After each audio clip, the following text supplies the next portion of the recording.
बाबासाहेब आंबेडकर जयंतीनिमित्त आज आपण बनवणार आहोत साबुदाणा खीर। चला तर रेसिपीला सुरुवात करूया। खीर बनवण्यासाठी इथे मी एक कढईत 1 चमचा तूप घेते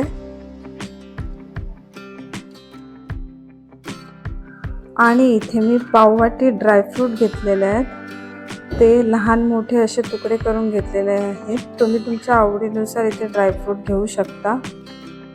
हे ड्रायफ्रूट आपल्याला 2 मिनिटं तळून घ्यायचे आहेत।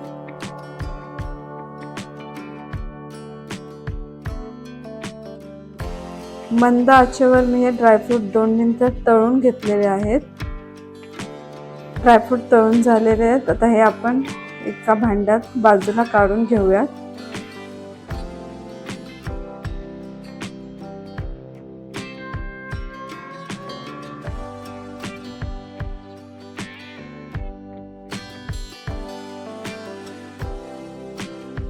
आता आपल्याला यामध्ये 1 ग्लास गरम दूध घ्यायचं आहे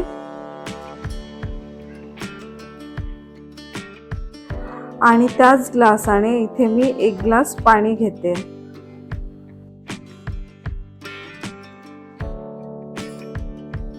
या दुधाला आता आपल्याला 1-2 चांगली उकळी आणायची आहे।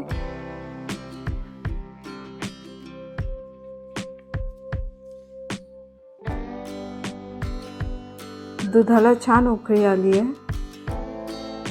आता आपण 1 ते 2 मिनिटं हे दूध असं परतून घेऊया।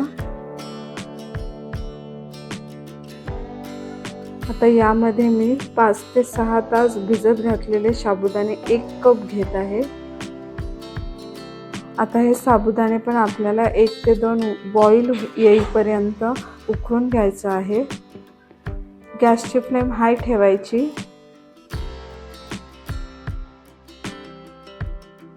इथे तुम्ही बघू शकता साबुदाण्याला छान अशी उकळी आलेली आहे। एकदा आपण हे परतून घेऊ। आता इथे गॅसची फ्लेम एकदम मंद करून घ्यायची आणि इथे मी अर्ध्या कपापेक्षा थोडी कमी साखर घालते। तुम्ही तुमच्या आवडीनुसार साखर घालू शकता। ते 1 चमचा मी वेलची पूड घालते आणि इथे मी केसर भिजत घातलेला 1-2 चमचे मी गरम दूध टाकून इथे भिजत घालून घेतलेली केसर। आता इथे ही खीर आपल्याला 6 ते 7 मिनिटं मंद आचेवर उकळून घ्यायची आहे। आता यामध्ये आपण घालूयात आपण तळून घेतलेले ड्रायफ्रुट्स। इथे मी अर्धे घालते, थोडेसे मी ठेवून देते नंतर वरतून घालण्यासाठी। आता ही खीर छान अशी मिक्स करून घ्यायची। हे बघा छान आपली ही खीर मिक्स झालेली आहे, घट्ट झालेली आहे।